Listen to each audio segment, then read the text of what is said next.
Good evening, everybody. Hi. So, today we are doing our July entertainment review and including a movie in it that we have watched to start off August, and the rest of the media we are watching in August will be reviewed in our wrap up video at the beginning of September. So, this video is being pre recorded and is going to be posted tomorrow at noontime. Okay, so the first thing we wanted to talk about is book reviews. We reviewed Friends, Lovers, and the Big Terrible Thing in the video that we made before I went on vacation. And that video will be linked in the description box. In that video, we also reviewed the Ron Clark story and the episode of Cougar Town that Matthew Perry guest starred on like a diamond. So to begin with, actually, Matt wanted to provide some reading updates on Daisy Jones and the Six. So, as of right now, I am on page 150, and I am up to the point where they are in the series where Daisy or her friend had a baby, and they call it Aurora, and they go up to the later part of the 1970s. But overall, in my opinion, this book, it really is a background and documentary like many rock bands in that era would do. So they go through tough times like drinking and relationship difficulties. So you get the picture. So this book is set up in a format where it's like a script to a documentary, like Matt said. For those of you who grew up in the 90s and early 2000s and remember watching the show Behind the Music on VH1, this book is set up in the style of an episode of that show. So if you were a fan of that show, I think you will really like this book. I have read it twice and I gave it 4 stars on Goodreads. Um, are you looking forward to watching the TV show once you finish the book? Yes, I pretty much am. So am I. I think I heard Destiny or Sarah say in one of their videos that Elvis Presley's granddaughter plays Daisy, so that should be cool to see. And what's the name of Elvis's granddaughter? Riley Keough. Oh, okay. So, the next thing that we wanted to talk about is White Christmas. So, we went to see White Christmas at Main State Music Theater up in Brunswick on It was a couple weekends ago. on July 21st. So, the night before was my high school reunion, which was a lot of fun, very successful. Thomas, Carrie, and I put a lot of effort into organizing it, and we are glad everybody enjoyed themselves, and it was great to see everybody. So, White Christmas is a classic Irving Berlin musical that came out in the 1950s. The movie stars Rosemary Clooney, who is George Clooney's grandmother, I think. And you can't forget about Bing Bing Crosby. Crosby and Danny Kaye, and then I forget the other woman who plays the other sister in the Haynes sisters duo. Um, But anyway, what was in this production for Main State Music Theater? This was at Bowen College, which is in downtown Brunswick. And it's easily found after you find downtown Brunswick on Route 1. So that theater company every summer does a series of 4 or 5 shows for the season. And as if we were talking right now, they just wrapped up their final performance of White Christmas. Previous shows that we have seen at Main State Music Theater are Something Rotten and Newsies. We also saw The Color Purple. And The Color Purple, you're correct. So what were your favorite songs in White Christmas? Obviously, the finale, White Christmas, where we sang along, and then there was snow, even from the audience. What else? What else? I have a few different songs in this play. I wanted to see if we liked the same ones. I love a piano. Hmm. I also like snow. Do you well? So I have a fond memory of Snow being performed in Sohegan Valley Chorus when we did our Christmas show where we sang songs from Christmas movies and musicals, and the quartet of, if I'm correctly stating this, if I'm wrong, Jenna or Dodie can feel free to correct me if she watches this video. I believe the people who were in this quartet were Roger Hurd, Dan Walliver, Jane Curran, and Lynn Walliver, but I could be wrong. I don't remember quite very well because it was a long time ago that I was in this concert. It was the first concert I was in with Sohegan Valley Chorus in 2014. Um, my favorite songs in White Christmas, besides the ones that Matt said, are um, The Best Things Happened While You're Dancing, Sisters, Let Me Sing and I'm Happy, Count Your Blessings Instead of Sheep, Blue Skies, and um oh, there was one more. Oh, Love and No Other. So Love and yeah, the weather, right? this what about your favorite characters? I certainly like the two gentlemen who were traveling to what they thought was Florida, but they ended up in Vermont. Mm-hmm. Um so my favorite characters are um let me look at the character list.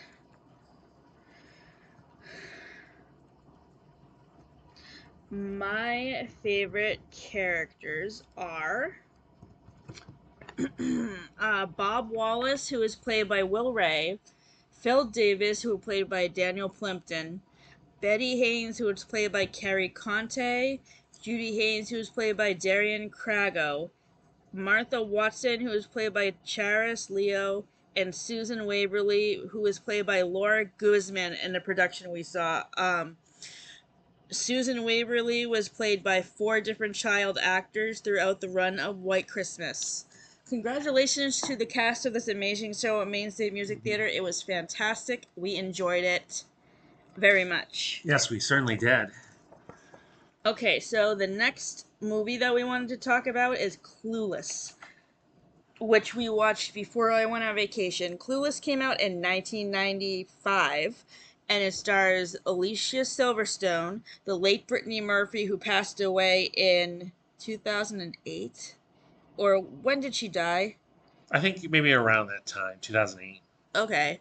And then Paul Rudd from Friends. This was the first movie he was in before he was on Friends. He was also more recently in Ant-Man and the Wasp Quantum Mania, which was a Marvel movie that we also watched earlier this summer, which we gave a B plus to. So Clueless is a modern interpretation of Emma by Jane Austen, which I read back in the winter and gave 4 stars because, like Clueless, Emma is very funny and is a romantic comedy about a girl who plays matchmaker, and her matchmaking efforts don't always go very well. In a recent book that I read, um, that is a modern interpretation of Clueless, is called Never Met a Duke Like You, which is a romantic comedy book that was written by Emily Howard, which is set in Regency London, kind of like when Bridgerton time was. And the cool thing about the main character in this book is that she is neurodivergent. And that's really cool because disabilities like that were not diagnosed during time period of Bridgerton, which I think was like the 1800s. So, good job to Amali Howard for the neurodivergent rep. I really liked Vesper's character. She was the character who was representative of Cher in Clueless and Emma. So, I gave Never Met a Duke Like You a B, and we gave Clueless the same rating. The next movie that we wanted to talk about is Heathers. And Heather's is really what some would say a kind of a precursor or more.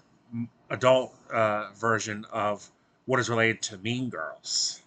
So, um, Heathers came out in 1988 when I was 3 and he was 5, and it stars Winona Ryder, the late Shannon Doherty, and um, a couple of other actors who I don't remember the names of. Um, and we decided to watch Heathers because A, Matt got it for Christmas last year and we hadn't watched it yet, and B, because Shannon Doherty recently passed away from cancer and we wanted to honor her. We are also going to watch the episode of 90210 that was in season 1 that Matthew Perry guest starred in, so we can honor both of them, and also Luke Perry, who died in 2019. So 3 legends are in one episode.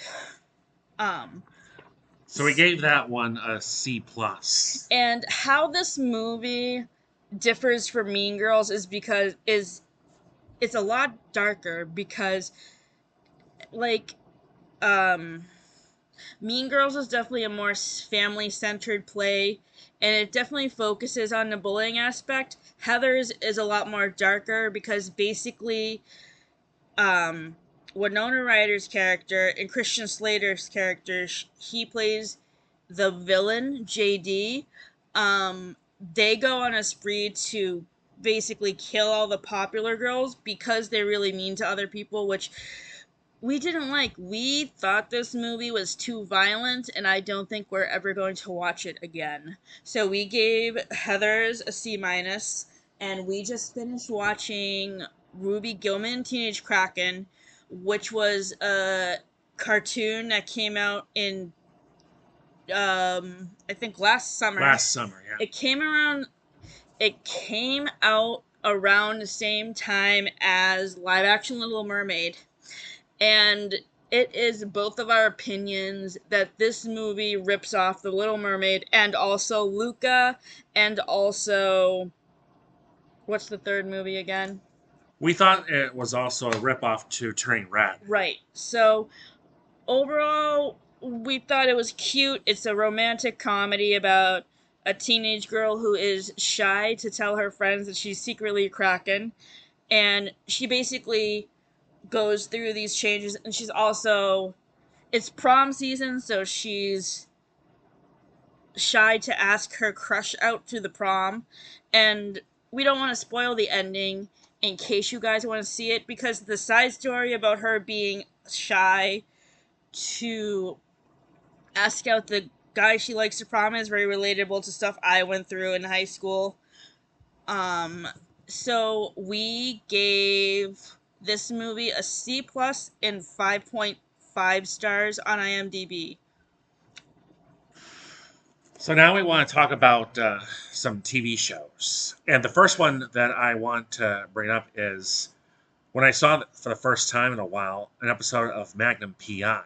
Janine got me the season 4, which was around the time of my birth date. Wait, you've seen Magnum PI before? Oh, yes, I have, Janine, but not for a long time. Oh, well, this is my first time seeing it. This was one of the first shows in the 1980s that went on this spree of detective series. And others followed, like A-Team and Miami Vice. And those shows in the 1980s are fun and adventurous. Plus, you got Tom Selleck playing Magnum. That's set in Hawaii. I love the Hawaii setting of Magnum PI, and of course, what attracted me to this show was the fact that Tom Selleck was on it before he was on Friends, and as you can probably tell, we have been on a kick of watching shows and movies ever since last year when I first read Matthew Perry's memoir of watching movies with Friends actors in them, and we will get to our cumulative rating of those movies in a couple of minutes. So my thoughts on Magnum PI are, so I had trouble finding the first 3 seasons on DVD. They were only available like for watching the trailers on Amazon, so that's why I decided to buy season 4 because I couldn't find the DVDs of the first 3 seasons. I really thought it would have made more sense to start with season 1, but I couldn't find that season on DVD. So, I really liked the whole plot about how Tom Selleck's character in this episode was trying to like live up to the goal he set when his father was still alive, because his father died in the war that was before the start of the show. I think it was Vietnam It or was Korea. Vietnam. It was Vietnam. So he was basically trying to beat a swimming record that his dad set, and basically this causes him to get lost at sea, and his friends have to come save him. So like I was really scared that he was going to drown, but I was happy that he was But the that reason he he got survived. lost at sea was because he got into a current where he says that from the coast of Hawaii, if you get caught, it would just take you out and out until you probably get to Alaska. So that's when he realized, after floating for so long, he needed help from his daring team. What did we give that what did we give that episode of Magnum PI for a A B rating? plus. So we are going to get back to watching Magnum PI on Tuesday evening. The next TV episode that we wanted to discuss tonight is from the Golden Girls. It's season 2, episode 8, The Vacation. What did you like about this episode? It was a very interesting season 2 episode, due to the fact that the three girls, Dorothy, Blanche, and Rose, were all going to be taking a vacation in the Caribbean.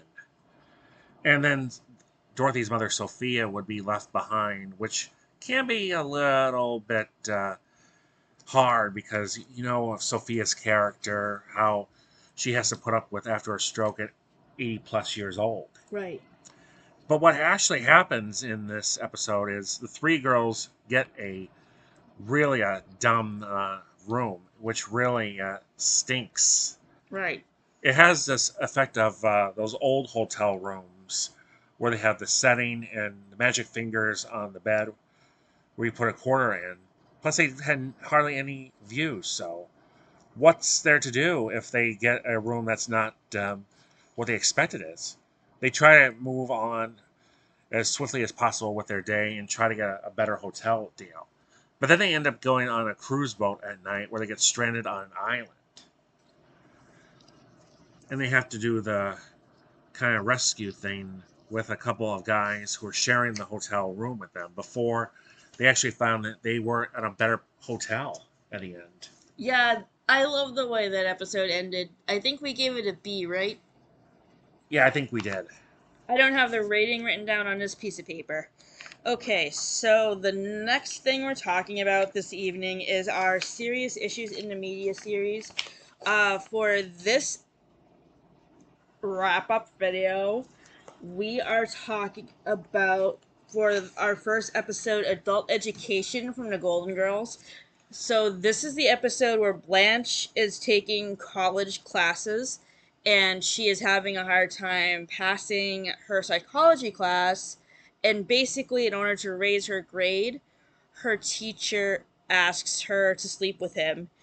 And usually Blanche is like known as kind of the slutty character in the Golden Girls who is willing to sleep with any guy, but this episode shows a different side of her personality because she's actually shows that she has standards, and she stands up to the director and says no, the teacher, and says no, I'm not going to sleep with you.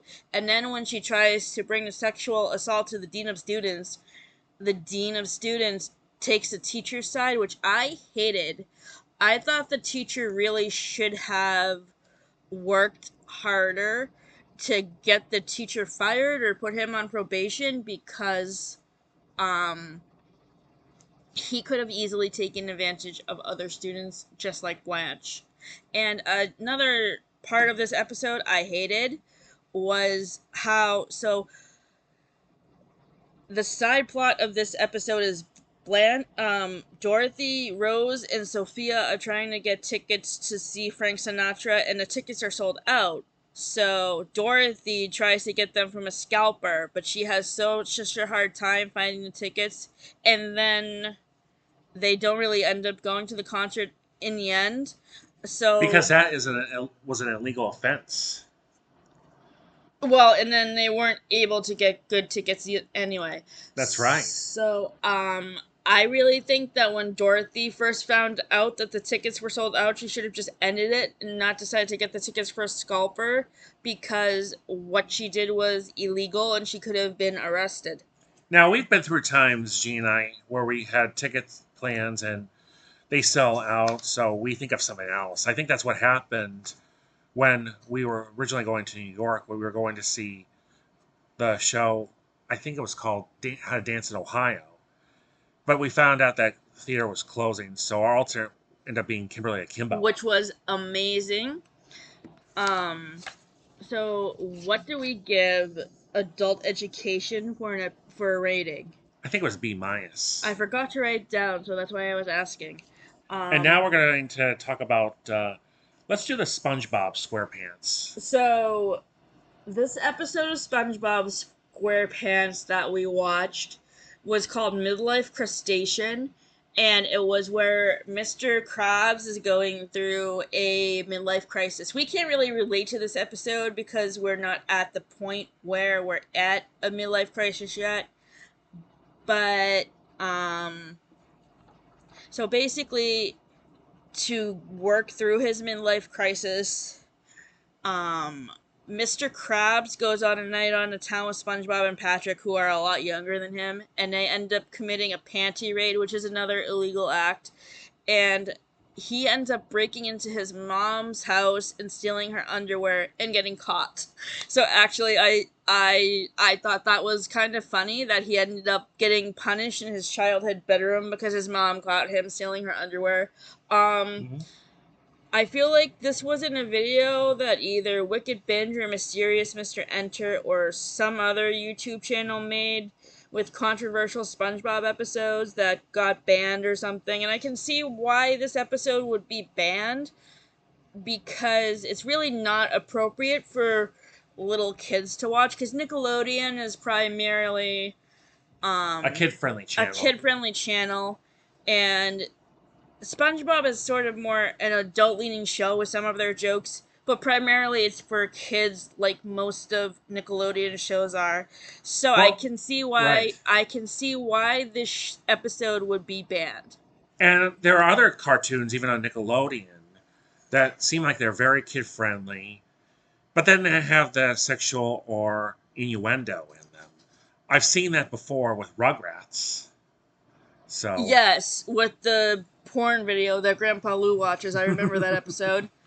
The other serious issue in the media we wanted to cover in this wrap up is The Office grief counseling. We watched this video back in March or April, I think, but it took us a while to review it because we had other things to review first. So basically, in this episode, Michael finds out that his manager from when he was first at Dunder Mifflin passed away. And I think he handles it pretty well, and he tries to do a grief counseling session with the rest of his coworkers, which I don't know. Do you think that went well, or do you think it could have gone better? it could have gone better. Why? Well, I think with the way he handled the grief counseling, it truly may have kind of gone a little overboard. We watched this episode a long time ago. How do you think he went overboard? Remind me. I think he just went into another topic and kind of misled this person going through what he needed, the counseling. Well, he was leading a group counseling session for the rest of his coworkers, like Jim and Pam and Andy and Kevin and Angela and Dwight, and Stanley. But I think he did kind of go a little bit overboard by throwing the funeral for the bird that hit the window. I thought that was. I thought that was kind of ridiculous, but I can see why it fits in with grief counseling because when you lose a pet, you grieve their loss too. So I guess that makes sense. But overall, I didn't really think that this episode of The Office is that funny. Right, it isn't. So what would you rate it? I think I rated it 4 stars out of 10. Okay. So now we are going to get into our ranking of TV shows and movies that we have watched since last year. That Friends actors were in after Friends. As I mentioned at the start of this video, we talked about our number one choice, which was the Ron Clark story and season 5, episode 2 of Cougar Town, Like a Diamond, in our video where we reviewed Friends, Lovers, and the Big Terrible Thing. So we are going to start with number 2. So our number 2 favorite movie with a Friends actor in it was He's Just Not That Into You. This is a movie that's based on a self-help book of the same name. That's a drama slash romantic comedy. There's definitely some drama and there's some funny moments in there too. So my favorite couple in this movie is Jennifer Aniston, who plays Beth, and Ben Affleck. I do not remember his character's name. I'm so sorry. But their acting was very powerful and very emotional, and whenever that clip comes up on my Instagram, or whenever I go back and watch my old slideshows that I made of clips with Friends actors in them, that's my favorite one to watch. Because her monologue is just so emotional and powerful, and it's great. It's one of my favorite roles of hers that she has played. And then number 2 for the TV show is Friends episode 10, season 10, episode 9, and that is called The One with the Birth Mother. So in this episode, Monica and Chandler go to meet with the mother of the baby they're going to adopt, who is played by Anna Faris. And they basically pretend to be other prospective parents who couldn't come to meet with her. So there is this really emotional scene between Anna Faris and Matthew Perry where Chandler gives a very emotional speech to Erica about how Monica is a mother without a baby, and every time I watch that episode, I cry at that scene because Matthew Perry's monologue is so powerful, and it really shows how much Chandler cares about Monica. And then we have a number 3 ranking movie, Charlie's Angels. So I was so happy to watch this movie again. It's one of my favorite movies from when I was a teenager. It came out in 2001 when I was a junior in high school. It stars Cameron Diaz, Lucy Liu, And Drew Barrymore. As the titular Charlie's Angels, and it's a spin-off of a movie from the 1970s that originally starred Farrah Fawcett. Matt LeBlanc, who played Joey on Friends, plays Lucy Liu's boyfriend, Jason. Mm-hmm. And much like Joey, he's an actor, and he's in a in-universe action movie that's being filmed while the Charlie's Angels are off fighting their own battles. And I actually thought that the scene in the movie that he was filming was actually a scene in Charlie's Angels, so that got me super confused. But I really liked the short scenes that Lucy Liu and Matt LeBlanc were in together in this movie, and also in the Joey spinoff, which we'll talk about in a little bit. Lucy Liu plays Joey's producer director on Deep Powder, whose name is Lauren, and she kind of reminds me of Monica because she's so OCD about keeping things clean. The next show that I wanted to talk about is Murder Mystery 2, which came out last... No, wait a minute. The number 3 show is Odd Couple. Oh, right. the third top. And this one is another based on the Neil Simon's play, and Matthew Perry is in it. So The Odd Couple came out in 2015, and it was on TV for like 2 or 3 seasons, I think.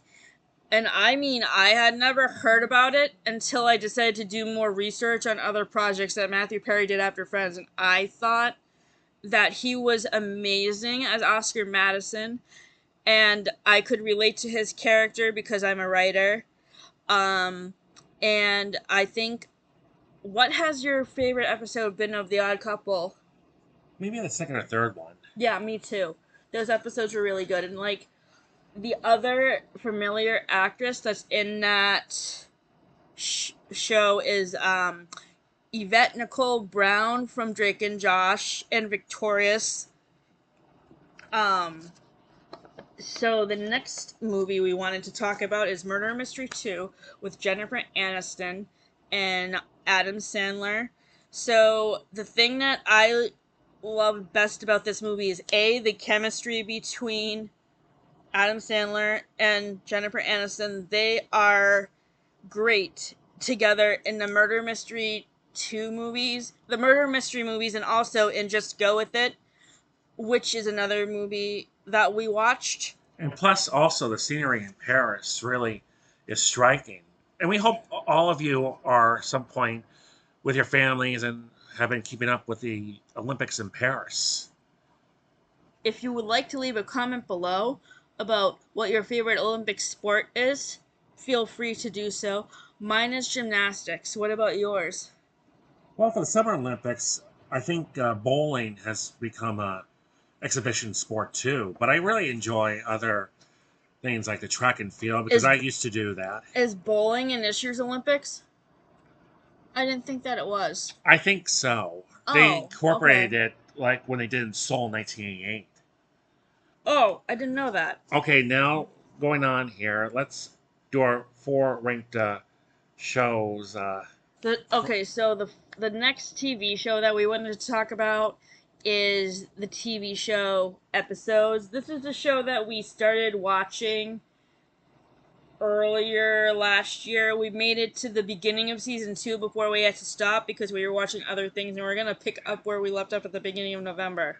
So basically, this show stars Matt LeBlanc as himself, and this should have been a spin-off to Friends instead of Joey, because in it, when he is talking to the actors in this show, the show within a show that is being filmed in episodes is called Pucks, which is a show about a hockey coach at a private all-boys school who Matt LeBlanc's character, Matt, plays.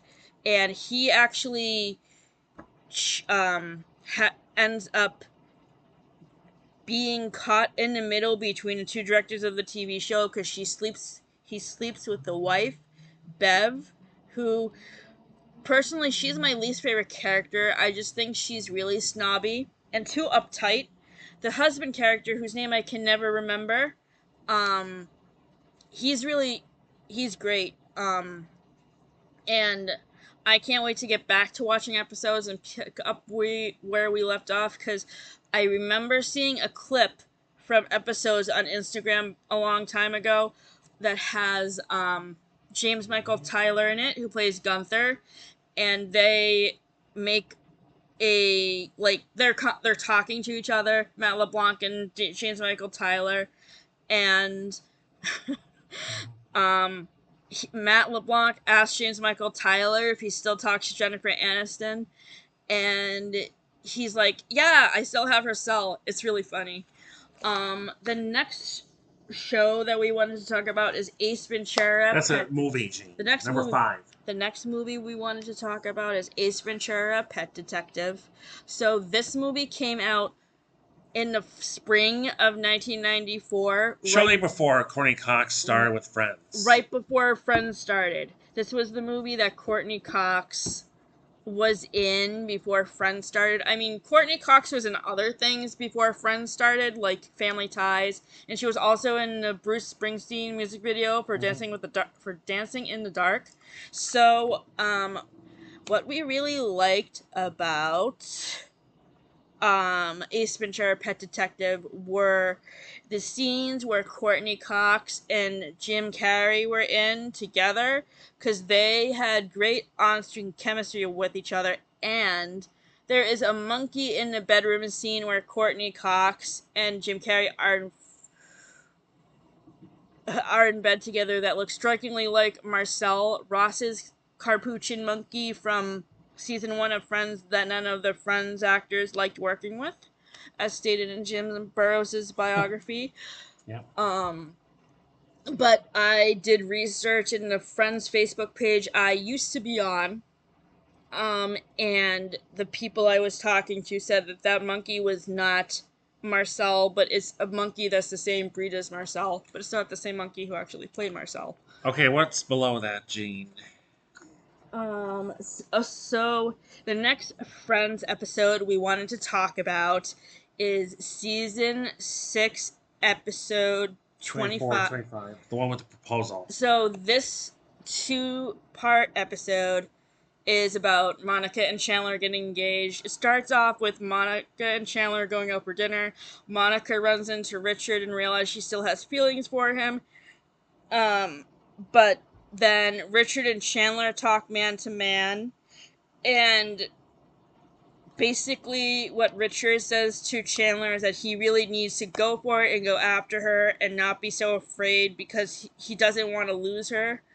And the proposal scene between Monica and Chandler always makes me cry.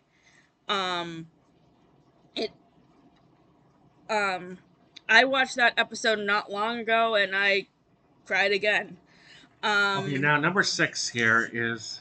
Hold on. So, a similar episode in Cougar Town that has the plotline of the proposal scene is in. Let me just flip the page over, just to look at my chart.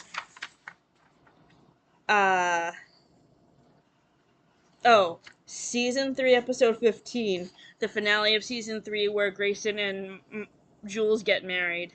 So, in this episode, Grayson and Jules elope in. Where do they go? They went to California, I think. Right, they went to Napa, California.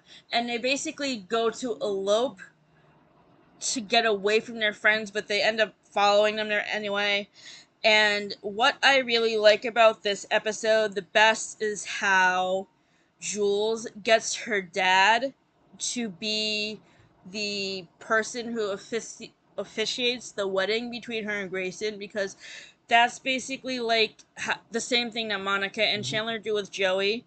And in our next video that we do at the end of August, I'm going to talk a little bit more about the relationship between Jules and her dad, because I think it's beautiful and very touching. But back to this list, because that's our focus right now. The next. So the next movie is The Iron Giant, which is an animated movie. This movie came out in the mid 1990s, and it is a animated movie that's based off of a children's book that I still haven't read yet. So basically, I analyze the Iron Giant as E.T., but with a robot instead of an alien. It's about a little boy named Hogarth who befriends an a robot, of a giant robot, basically, and the FBI is basically trying to track the robot down to use as a weapon in the war. And Jennifer Aniston does the voice of Hogarth's mother, Annie, and the guy who later becomes Hogarth's stepfather is voiced by Harry Connick Jr. And in the scenes that those two characters are in together, I can't remember Harry Connick Jr.'s character's name, but his character has good chemistry with Annie, who is voiced by Jennifer Aniston. And then we gave number 6 rating for TV shows, The Morning Show. Right. So The Morning Show is a more recent TV show on Apple TV Plus that I was watching at the end of March and beginning of April because I had a free trial. And I didn't get to finish season 3 before my free trial expired. I had about, like, I was halfway through it, so I had, like, 5 or 6 episodes left. But based on what I've seen so far, I can tell you that Jennifer Aniston and Reese Witherspoon are definitely on the top of their game as Alex and Bradley. And the other character that I like besides Alex and Bradley is Stella, and the character that um oh, what's his name? I forget his name.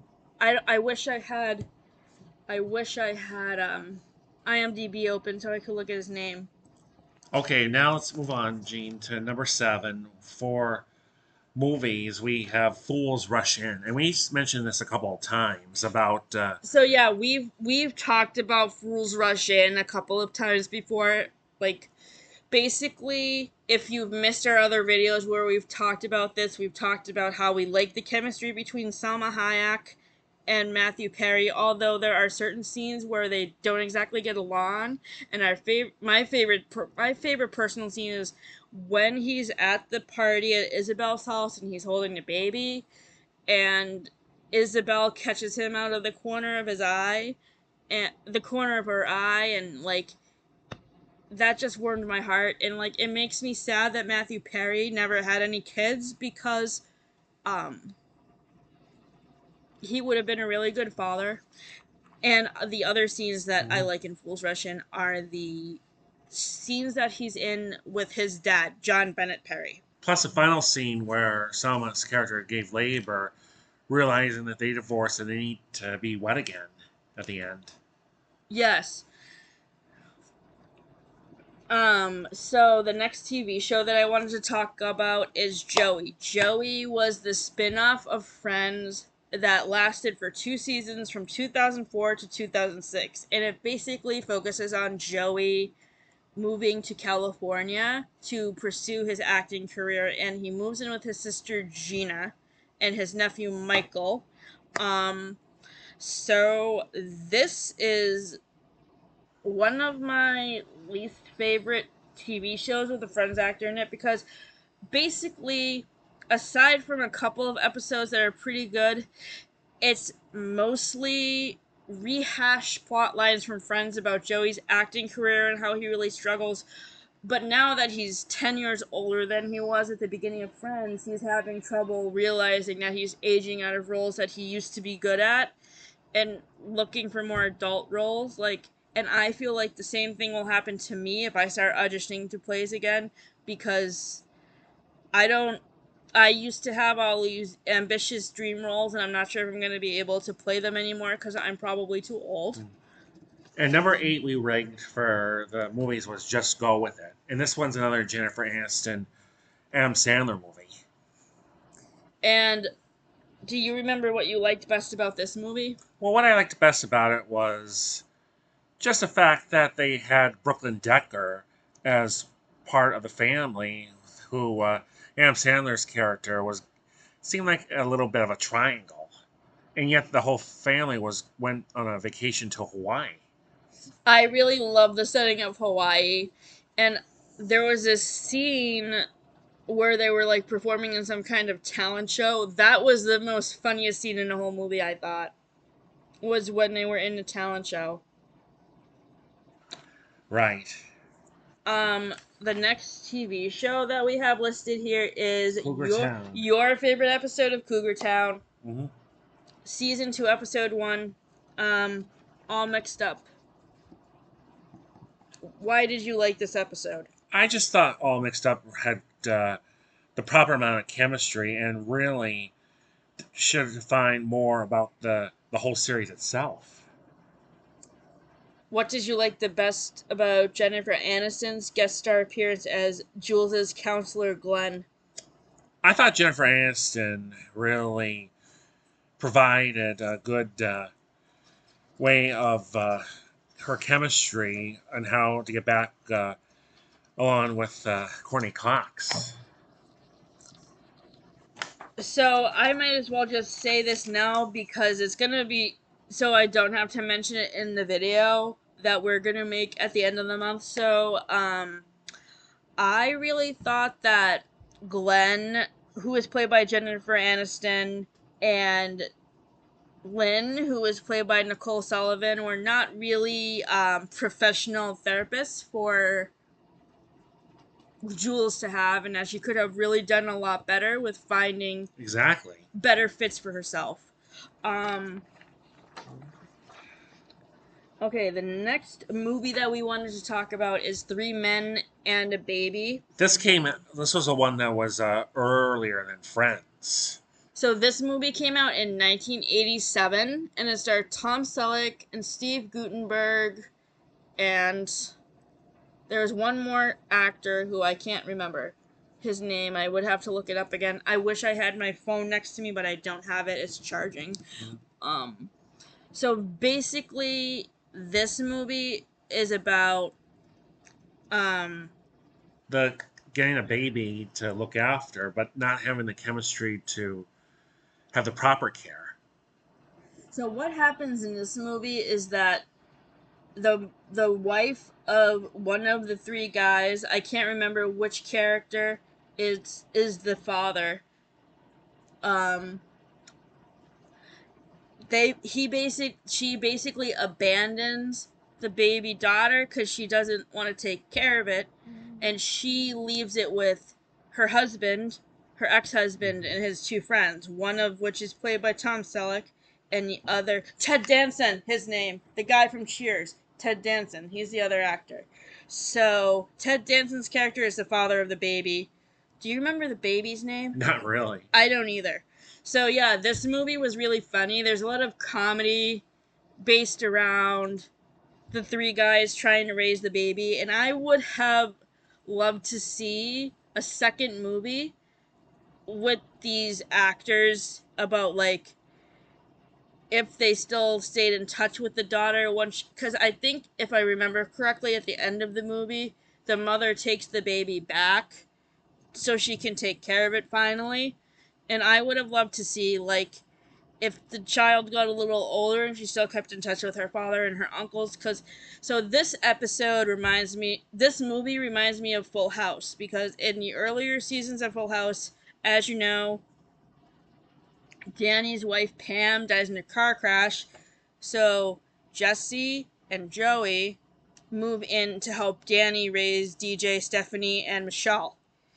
And there is this scene that is very similar to in Three Men and a Baby, where Ted Danson and Tom Selleck and Steve Guttenberg are trying to give the baby a bath. And in this scene in Full House, They give Michelle Tanner the bath in Joey and Danny and Jesse give Michelle a bath in like a cooking pot. Right. And yeah, that's a really funny scene. It is. So now we have the Rank Show, The Comeback. So this is a show that we just could not get into. Nope. It was a show that was on in 2005 and starred Lisa Kudrow, in my opinion, and I don't know if you agree with me. I think you do. It's probably one of her worst performances. I agree, yes. I love Lisa Kudrow. Phoebe was such a quirky character on Friends, and I related to her the most. And I recently looked up something on Google that actually said that Phoebe was supposed to be A, ADHD, and B, autistic. And if that's true and not a rumor, I think that Lisa Kudrow did a really great job of portraying somebody with autism or a disability that's similar, like me. Like, I don't exactly have autism, but I'm neurodivergent, and I have qualities similar to somebody with autism, but a little bit different. But Definitely. I was also always able to relate to Phoebe because of that and because of how she cared about her friends and musicianship.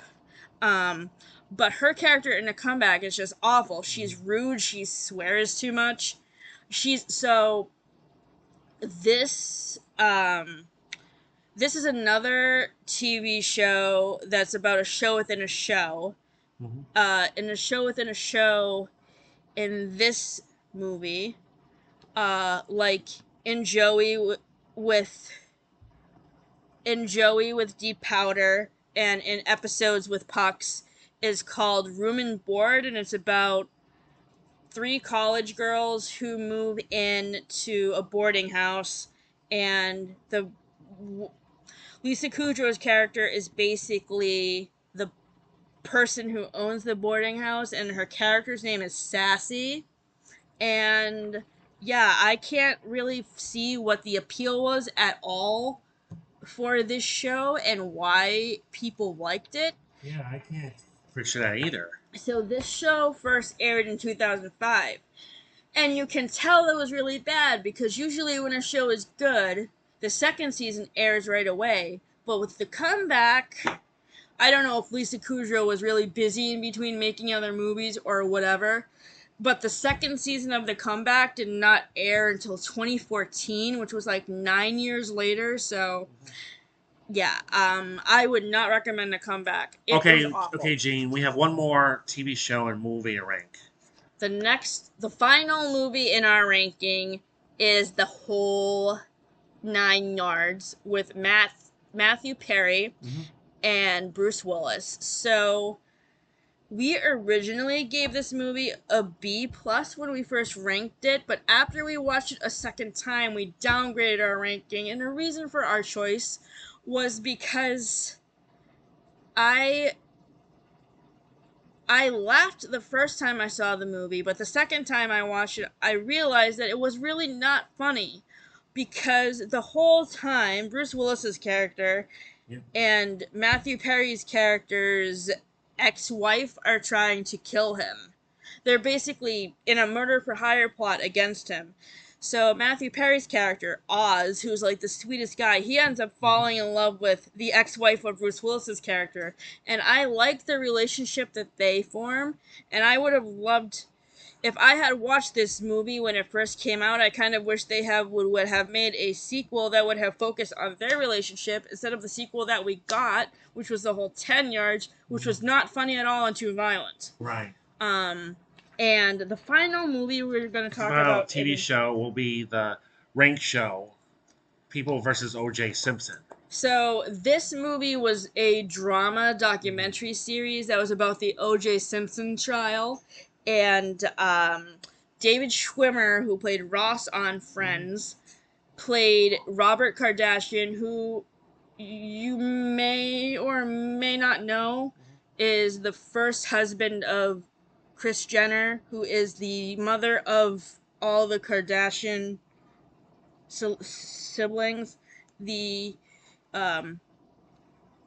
he who is currently married, Caitlyn Jenner's wife's first husband. So